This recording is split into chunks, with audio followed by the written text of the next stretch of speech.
Tonight in CVM News at 7, paving scam scrutiny, water in Lapland, and opposition leader gives education system failing grade. Query this, prosecuting paternity fraud. In the business report, WIP Energy CEO weighs in on renewables. While in sports, Tyrese Campbell ready to shine for Reggae Boys.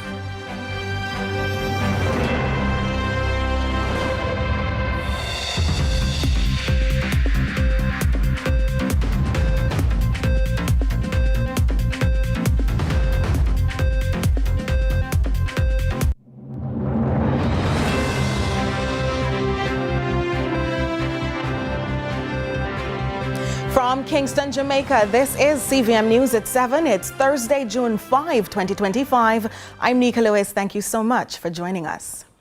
Minister with responsibility for water, Matthew Samuda, yesterday unveiled new water project for residents of Lapland in St. James. The initiative is expected to provide potable water to a myriad of residents. We hear more from Angela Melville. Over 60 water projects are ongoing across the island. The Minister with responsibility for water, Matthew Samuda, made the revelation in St. James at a ribbon cutting for new water storage and supply systems in Lapland. Member of Parliament for St. James Southern, Homer Davis, says the work done is meant to properly serve the people of the area. Because what we have here in Lapland today is storage and capacity of about 20,000 gallons of water. And this will be used to serve Lapland, Belfont, and other areas in Captadupa.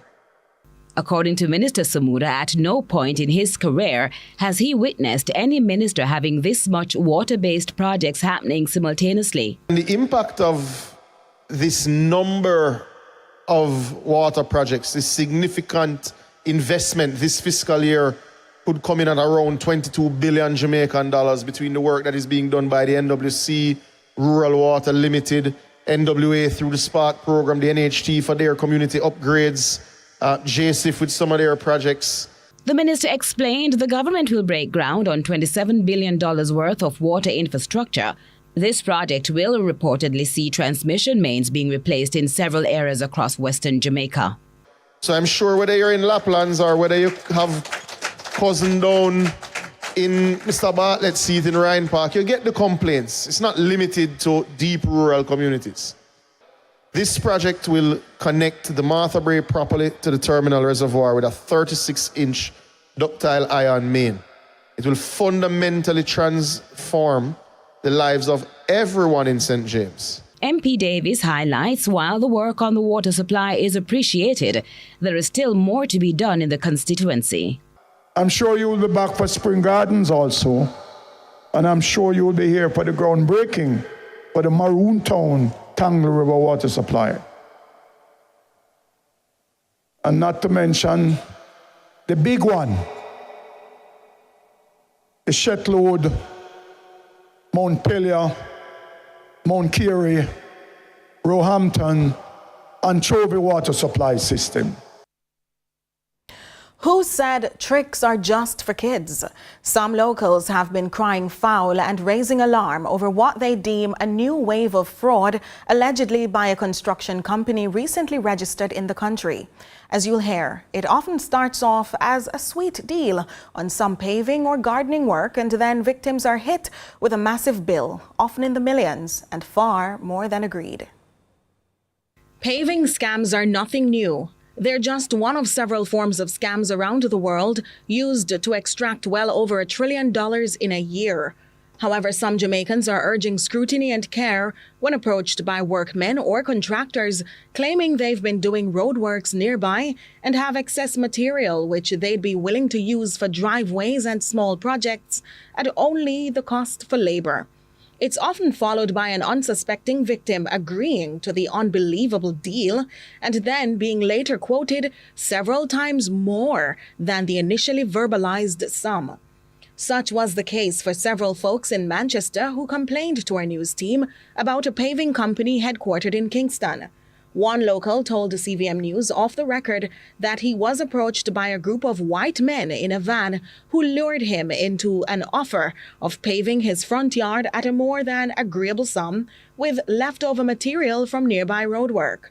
When the work was over, the local says it turned out to be much more work than they had agreed to and left him with a printed invoice in the millions, a far cry from the tens of thousands initially quoted. He said he insisted that that was not the agreement, and the men later left. However, there is an air of fear and concern now that perhaps they'll use strong-arm tactics to retrieve what they're now reportedly owed. And to make matters worse, the quality of work that's done, what do you say on that? Very poor. Very, very poor. And as we're up, what actions do you think should be taken at this point in this situation? Well, I just have to make the public aware of what's happening, so nobody else don't get caught up in this little scam here. the resident told CVM News since that incident in May, he's been made to know there were other incidents elsewhere in the parish with the same company using similar tactics, and not just in Manchester, but across several other parishes. In one case, he says the workmen, after being told they'd only be paid the initially agreed sum for paving a driveway, decided to return and remove the pavement. A check of the company on the company's Office of Jamaica's website revealed it was only registered this year in January, with one shareholder listed.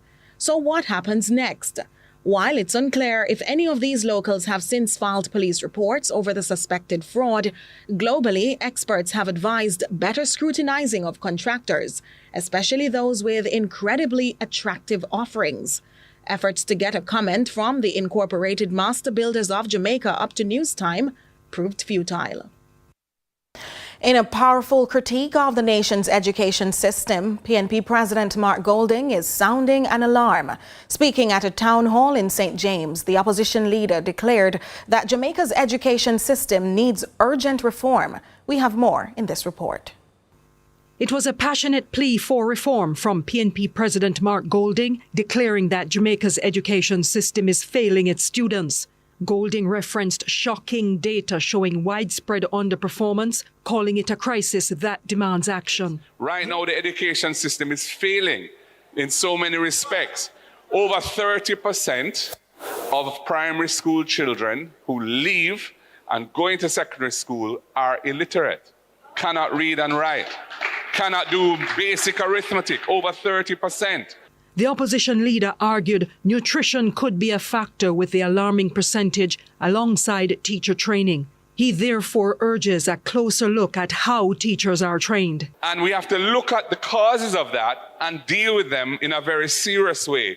Things like nutrition in the schools, in primary schools, the way in which we train our teachers, for example, the role of the Jamaican language in teaching children to master English and master arithmetic in homes where people speak our language. Many Jamaican homes are not bilingual homes. They're homes where English is not the first language. Our language is the first language, but the system assumes otherwise. And we're seeing some of the results of that false assumption playing out.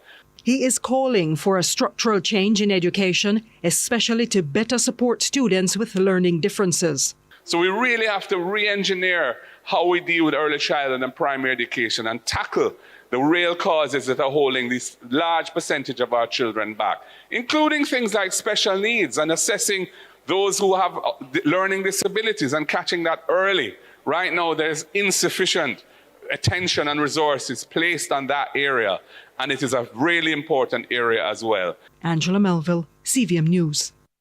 The upcoming 2025 general election is poised to ignite fierce political contests across the western end of the island. Among the most closely watched races will be the St. James Southern constituency, a battleground where the established political order faces a significant challenge. Historically dominated by one of the major political parties, the constituency has witnessed narrow electoral margins in recent time. Andre Jabinson reports. The People's National Party, PNP, has historically dominated the deeply rural St. James Southern seat. The PNP has a strong track record in the constituency, having won the majority of elections since its creation in 1976. The party has secured victory in 8 out of the 11 elections. However, the constituency's characteristics, its rural nature, the prevalence of farming, water shortages, and poor infrastructure present significant challenges for any party seeking to maintain its hold. A key figure in the PNP's historical success in St. James Southern is Derek Kellier, who won the seat 7 times between 1989 and 2016. But the margins of Kellier's victories began to shrink over time. For example, in 2007, his win was a narrow one, separated by only 249 votes, while he improved in 2011 by winning by just over 1,000 votes. His final election in 2016 saw him secure a victory by a mere 62 votes. From 2011 onwards, it was the GLP's Homer Davis challenging Kellier's hold on the seat. The 2020 election saw a change, with Dr. Walton Small representing the PNP instead of Kellier. Davis finally had his way. Analyzing the PNP's historical performance, excluding the 2024 general election, reveals an average victory of a margin of 3.5%. The PNP has deployed Nikisha Burchell to reclaim the seat. Reports suggest that Burchell is gaining traction in the constituency. This is in addition to the 2024 local government elections, which provided a positive sign for the PNP, with the party securing a 487-vote advantage and winning 3 of 4 divisions. This is in comparison to the 4 divisions the GLP won at the constituency level in 2020. While the PNP has a strong historical presence, the shrinking victory margins and the rise of competition indicate one too close to call for now. Andre Jebinson, CVM News. CVM News at 7 continues in a moment.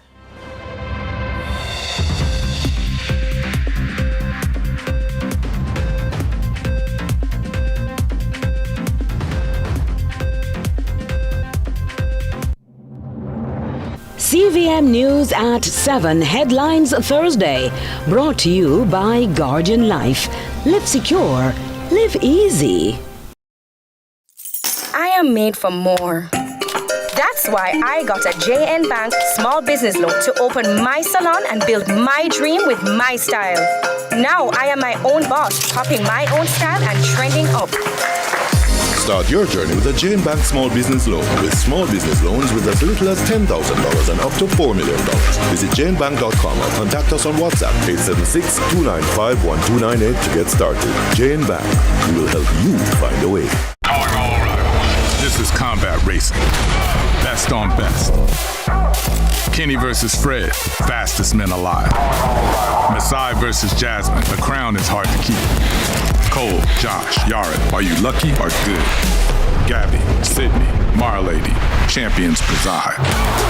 This is where scores are settled, legends made, a festival of speed, 4 times every year. The race is on. Buy your tickets now.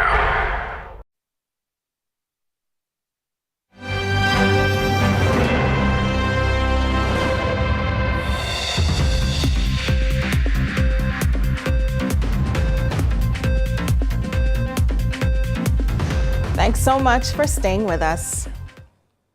The Jackden Medical Services, located on Lyndhurst Road in Kingston, is now officially open to offer a wide range of healthcare services to patients at competitive costs. The concept, the first of its kind in the region, is a collaborative effort with consult-level staff from neighboring Cuba.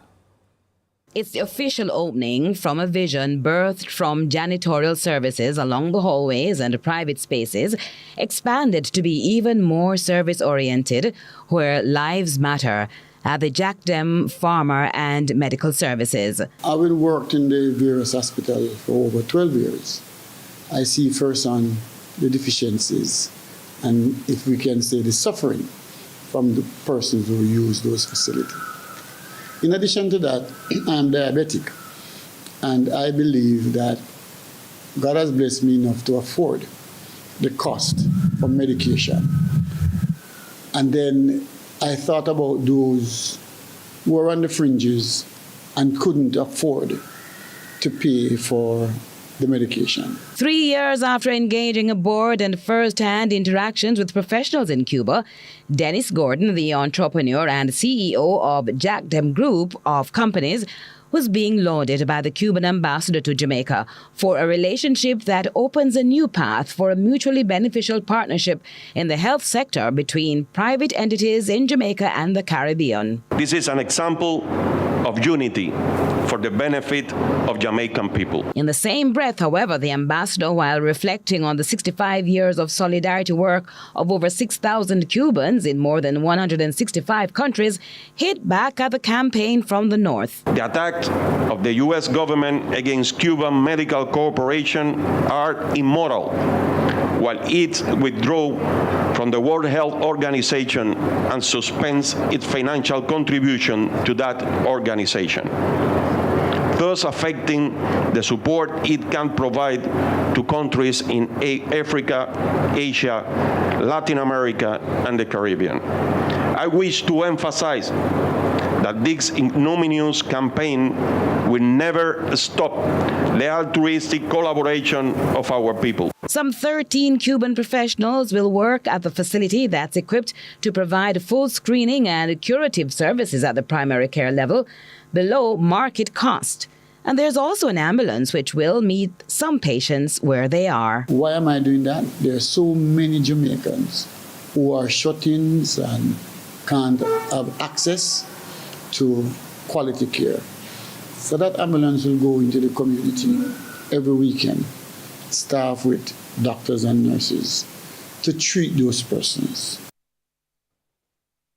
Now time for regional and international news.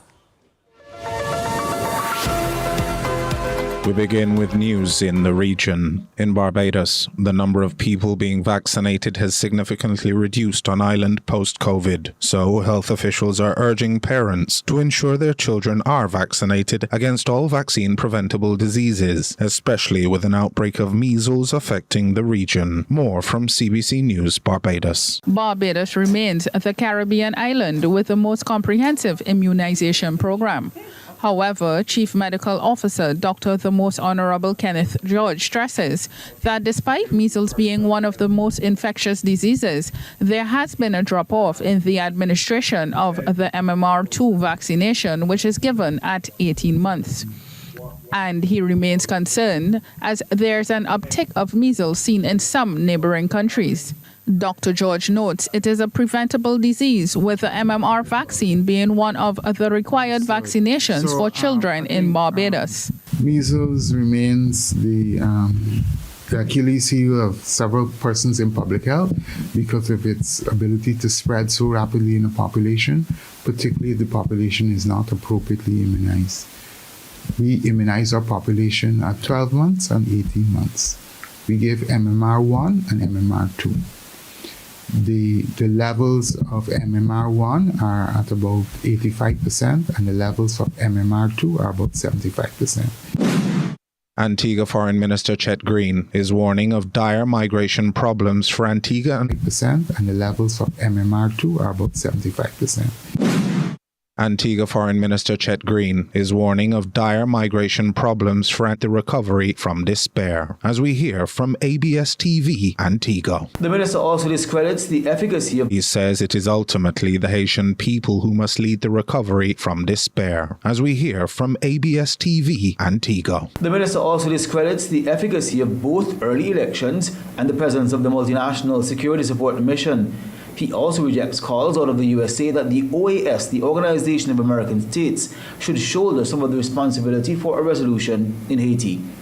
Minister Green says the situation, if not halted, will reverberate negatively throughout Antigua, Barbuda, and the rest of the region. The truth is, if Haiti is not settled, we could see some destabilization across the region. Already we are seeing Haitians going into DR, next door. We are seeing Haitians ending up in Jamaica.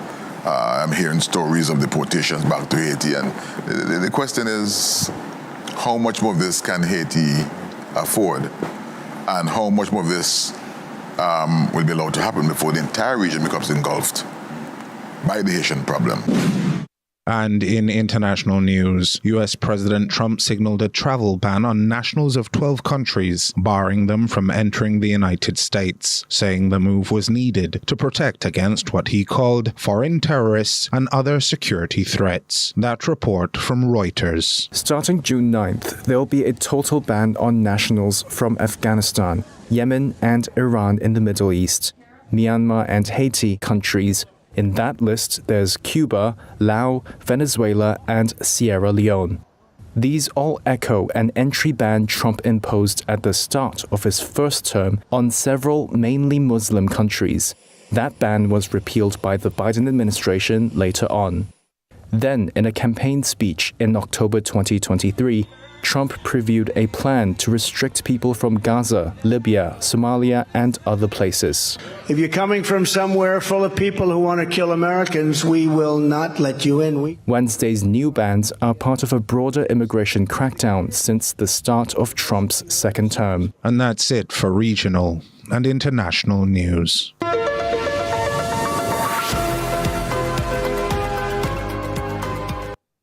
Well, Ronaldo Adams now joins us for a preview of sports. Good evening, Nika, and good evening, viewers. So, as usual, we have a diverse sportscast for you guys tonight. In cricket, the West Indies will be looking for better fortunes in their T20, a better fortune in their T20 series against England.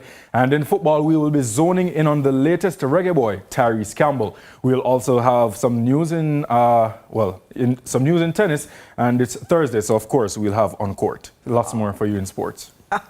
Thank you, Ronaldo. And there's lots more to come in CVM News at 7, right after the break.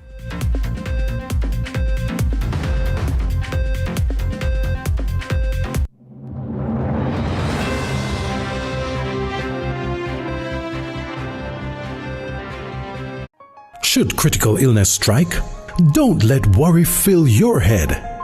Say hello to happiness and goodbye to worry with Guardian Life's new Ultimate Provider Plan. Secure your medical expenses in the event of critical illness ahead of time, while benefiting from our investment portfolio and so much more. Give yourself and your family the peace of mind you deserve with Guardian Life's new Ultimate Provider Plan today. And live secure, live easy.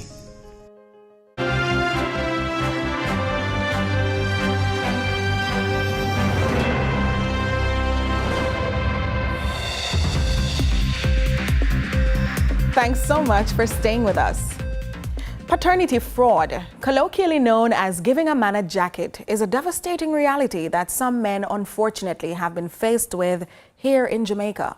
But do you just count your losses and move on when this happens to you, or can you fight back legally? In this week's edition of Query This, our reporter Shante McNeil explores the legal recourse available in these scenarios.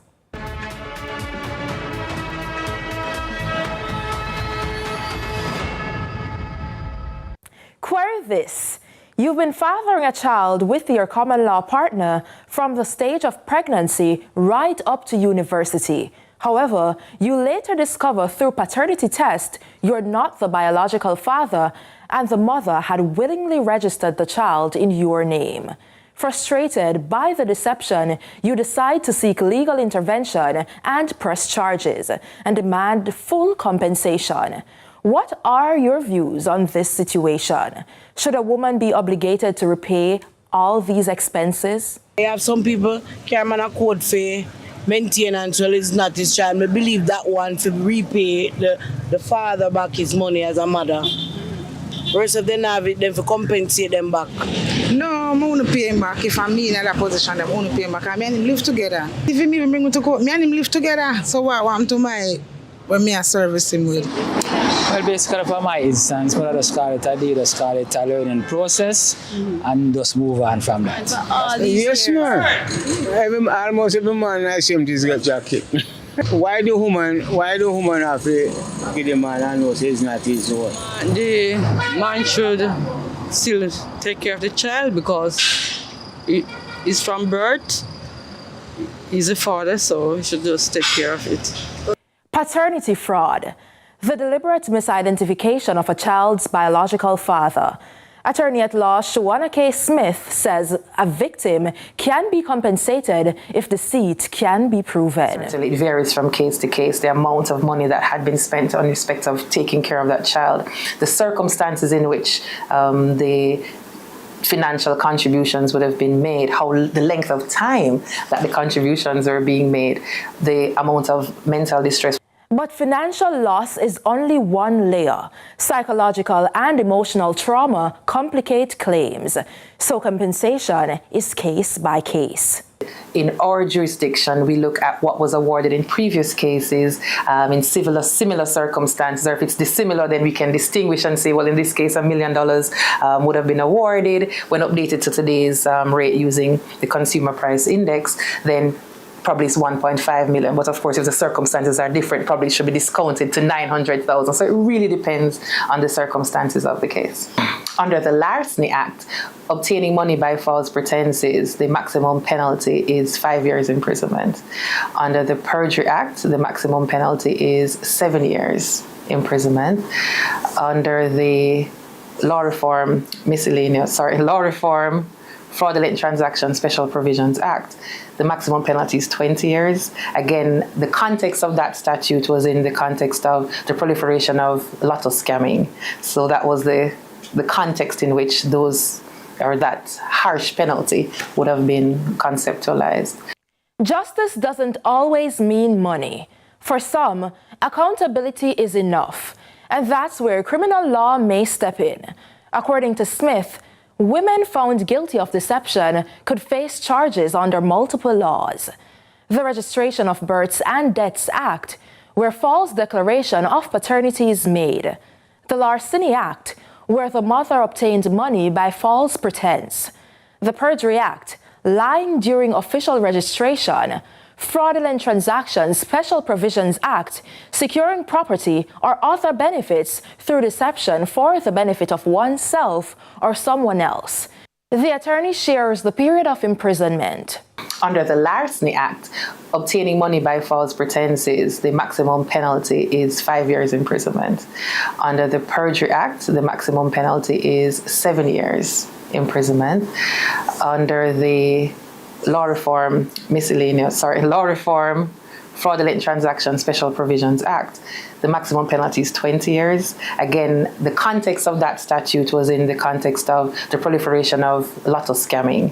So that was the context in which that harsh penalty would have been conceptualized. But the law isn't just about punishment. It's also about preventing pain. Legal experts are urging women to choose integrity. If you know the truth, share it. Don't let fear silence honesty. And that's where we conclude this week's edition of Query This. If you have a legal question, email me at cmacneil@cvmtv.com and I'll help you navigate the law. Until next time, I'm Shante McNeil.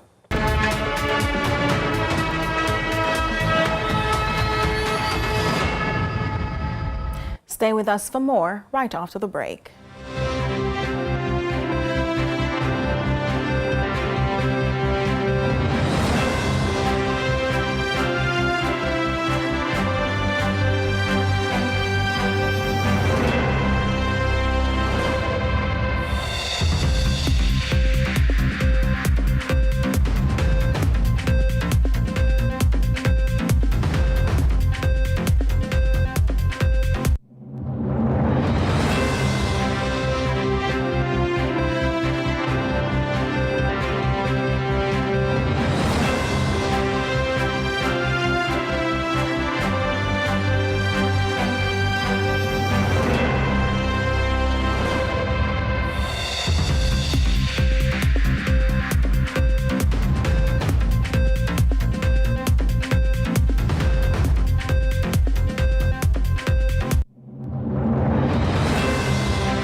Get ready for a powerful night of worship. Jesus All the Way, a fundraising worship encounter presented by the Jamaica Seventh-day Baptist Conference of Churches on Sunday, June 29, Randy Williams Entertainment Center, featuring Kevin Downswell, Rhoda Isabella, Alicia Taylor, Kevin Heath, Nadine Blair, and Perpetual Sounds of Praise. Gates open at 4 p.m. Showtime 6 p.m. Tickets available at SpurOakland.com. Jesus All the Way, a worship encounter with a purpose. Sunday, June 29, Randy Williams Entertainment Center, powered by Stuart Auto, Love FM, Mellow FM, Gospel JA, and CVM TV. The crispy barbecue zinger from KFC, available for a limited time. KFC, it's finger-licking good.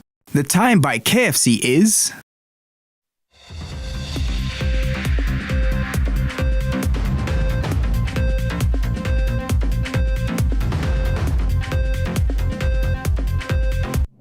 Welcome back. It's now over to the Business Report with Joel Crosskill.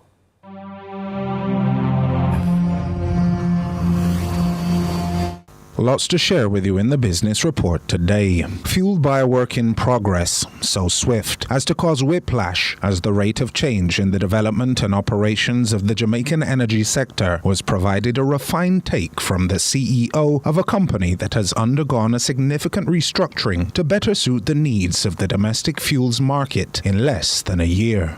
Charles Chambers, CEO of West Indies Petroleum Limited.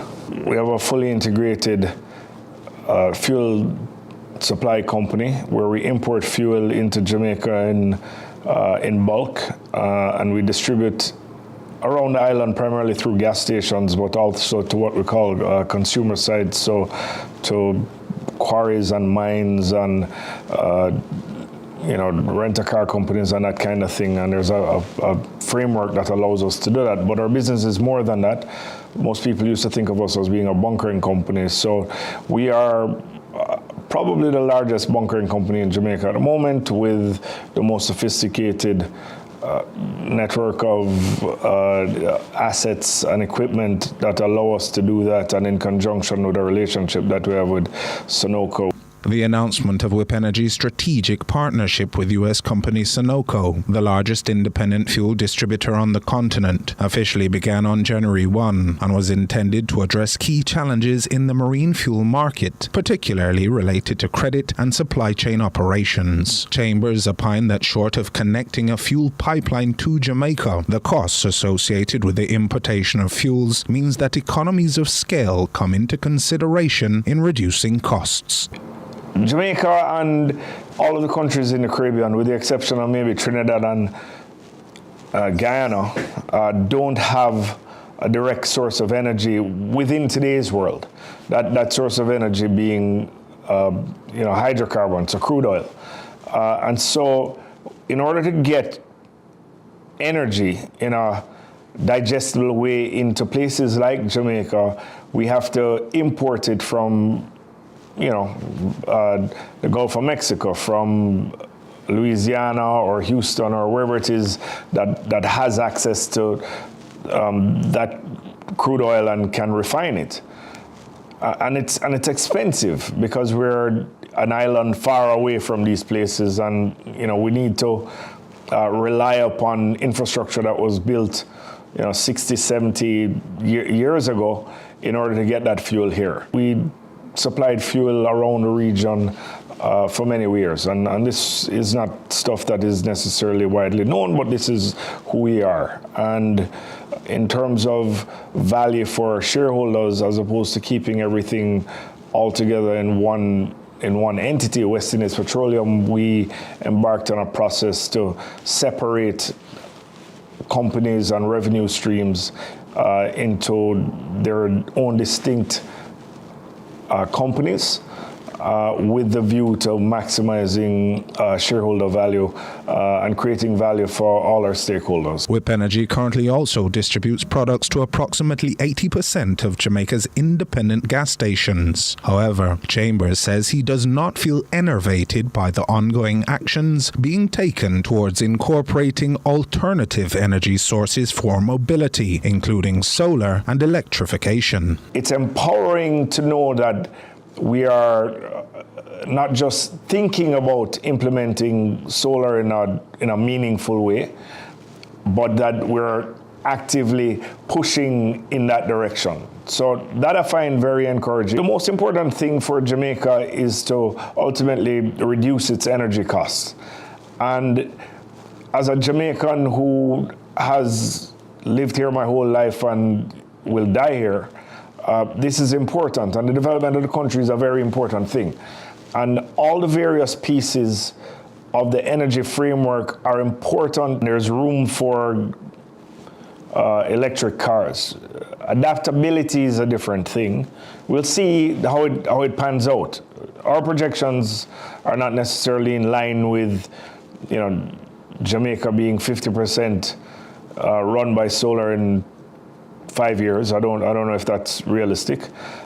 That being said, there's room for everyone in this space. The renewable dream isn't sort of panning out in the way that it was sold or people expected. Few might have anticipated such an answer from the energy sector executive. However, he acknowledges that it is a consideration that spans the industry as societies evolve. Energy might be something like the 7th largest industry on the planet. And every geographical space has its own requirements and nuances as to how to get energy there. First of all, reliability is a huge thing, and so it's a number one thing in fuel. And we can restructure our game and find ourselves in a position where we don't have a reliable supply. So energy security is not necessarily there, and so there's for the players that are here at the moment, I think it's very important that there is a home within the fabric of the energy landscape for them. It's an infrastructure game at the end of the day. And the other thing to mention is that there are going to be some big winners and big losers in determining the fuel of the future. We don't know what it's going to be. It could be hydrogen, it could be ammonia, there are a whole bunch of different things, and there is no solution at the moment. And for us, West Indies Petroleum, who think about today but also think about the future, we would like to be there. A top-up of what that may look like to Charles Chambers and Whip Energy in Part 2. That was your Business Report. I'm Joel Crossgill. Here's a glance at what's trending online.